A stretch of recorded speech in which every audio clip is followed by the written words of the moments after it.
Thanks for joining us. To the battle over the budget as the White House proposes cut after cut, Democrats are hoping to cut it up by letting the fear set in. This budget wipes out the $3 million for the Meals on Wheels program. It throws billions of dollars at defense while ransacking America's investment in jobs, education, innovation, clean energy, and life-saving medical research. If you screw this up, which this budget will help do, you're going to raise the cost of food substantially. This budget is really a slap in the face of the future. Hedley Heath Manning says these scare tactics are what should really scare taxpayers. Hi, everybody. I'm Dagan McDowell. This is Bulls and Bears. The Bulls and Bears this week. Gary B. Smith, Jonas Max Ferris, John Layfield, and Jessica Tarlov is also here. Welcome to everybody. Hedley, you do not like these scare tactics. Why?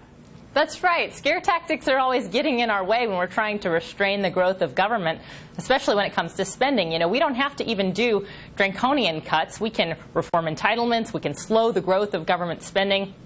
If we keep government spending, just the growth rate in government spending, below growth in the private sector, we'll be on our way to balancing the budget. So we've got to get beyond these scare tactics. We've got to stop talking like the sky is falling here. Yeah, Gary B., what do you think of these scare tactics? These Democrats full of, you fill in the blank.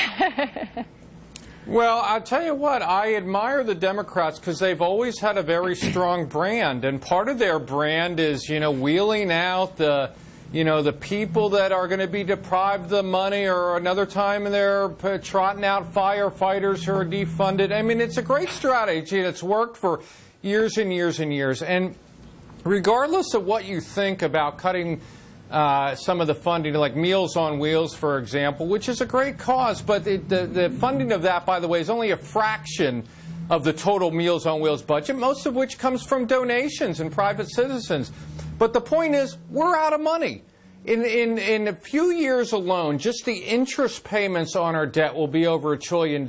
So people can say, my gosh, how can you cut? How can you cut? It's like any other family. We can't afford these programs any longer. We'll have interest payments alone that will, by the 2030, will probably be the biggest part of our budget expenditures out there. So we're going to have to cut somewhere. We're going to have to shrink government. It's the right thing to do. Yes, it's hard to see people crying and you know, whatever the Democrats trot out, but it needs to be done because we can't fund all these programs. John, but a lot of Republicans don't like what they see in this budget either. Again, they don't like it when the money gets taken away from them.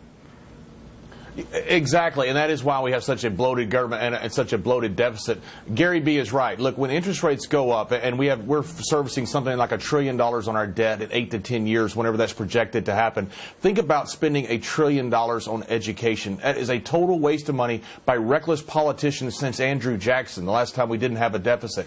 The problem we have is you've got right now, if you have mandatory spending, interest on debt, and defense, if you take out 100% of the discretionary spending other than defense, you still have a deficit right now. So you're cutting pennies right now. We need to be dealing with dollars. The problems we have right now are entitlements. Going after discretionary spending may look good. It may throw red meat to a base, but it doesn't accomplish much of anything. But, Jessica, why weren't the Democrats afraid when our defense spending fell to 3% of our economy under President Obama from about 5% in 2010? That is our national defense and security, but that doesn't bother them, but cutting public broadcasting does. It's a little bit more than public broadcasting, and we were still spending, I think it's 8 times than any other country on our defense spending.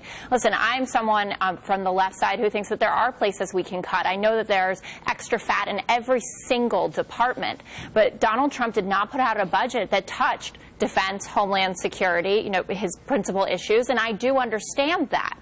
But that doesn't mean that he isn't taking away from key programs. And it's not just Meals on Wheels, making it that we just stand around and say, oh, what about seniors? You're talking about community block grants to HUD, for instance, 28% out of the international affairs budget. That's something that's getting Marco Rubio incredibly upset, a lot of GOP hawks as well. So when you have Republicans and Democrats saying that this is dead on arrival, you better listen. Well, that program that Jessica was talking about, Jonas, we've spent since the mid-'70s about $150 billion on it, and it never really targeted the poorest communities. If you don't start cutting somewhere, you will never cut.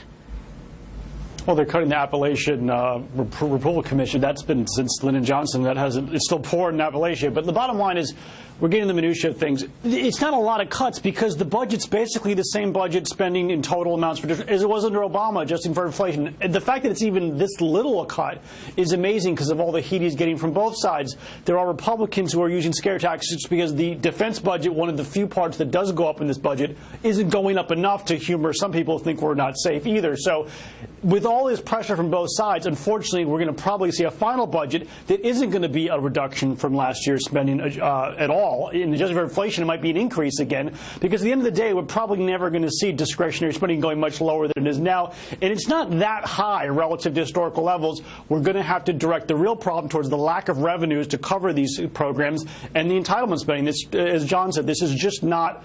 There's nothing you can do here. Look at the heat that's created over a very small change in the grand scheme of our discretionary spending. Gary B., people on the left and liberals lost their minds this week because the National Endowment of the Arts and the National Endowment of the Humanities were eliminated. So maybe we don't fund a Hamilton, which, by the way, nobody could afford to go see in the first place.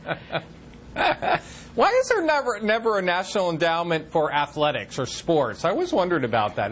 Shouldn't that be a place up there? But the point is, yes, anytime you make a cut in this budget, and this is more a problem with what goes on in D.C., someone's going to scream and yell. Look, you had what should have been a unanimous cheer from the right saying, oh my gosh, we're finally cutting the budget, we're getting back to some of Reagan's principles, and everyone, as even Jessica pointed out, from Rubio to everyone on the right, if it affected their backyard, they were having a fit because the currency in D.C. is power and it's money. You can't cut from my budget, you got to cut from somebody else's, but someone else is saying the same thing.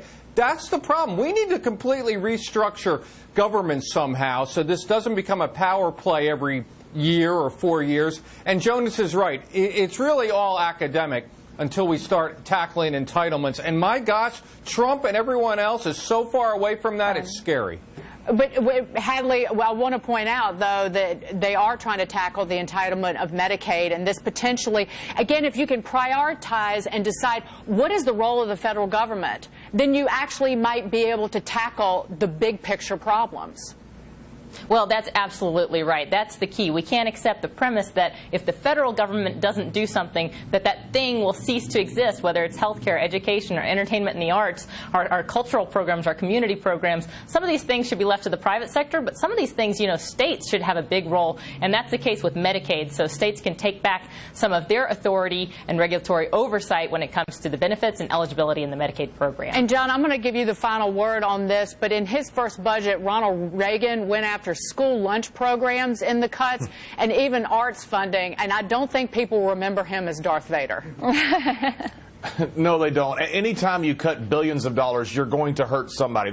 There's no other way around it. And when you talk about states and Medicaid, they're cutting $370 billion out of Medicaid. They're passing that on to the states. The states simply can't afford that. They're just shuffling the deck chairs is what they're doing right now. Not the way they do Medicaid right now. That is how they're doing Medicaid. They're capping it, and they're passing the burden down to the states.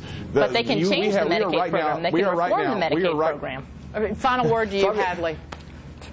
Well, I was just pointing out, if we stick in this sort of status quo way of thinking about things, especially when it comes to health care programs from the government, no, we can't continue on this path. We got to change things. We need reform, not just cuts, but real reforms. And then we can wait for the granny off the cliff ads to come from the Democrats. But they're coming pretty quickly. You won't have to wait long. Thank you, Jess. Thanks.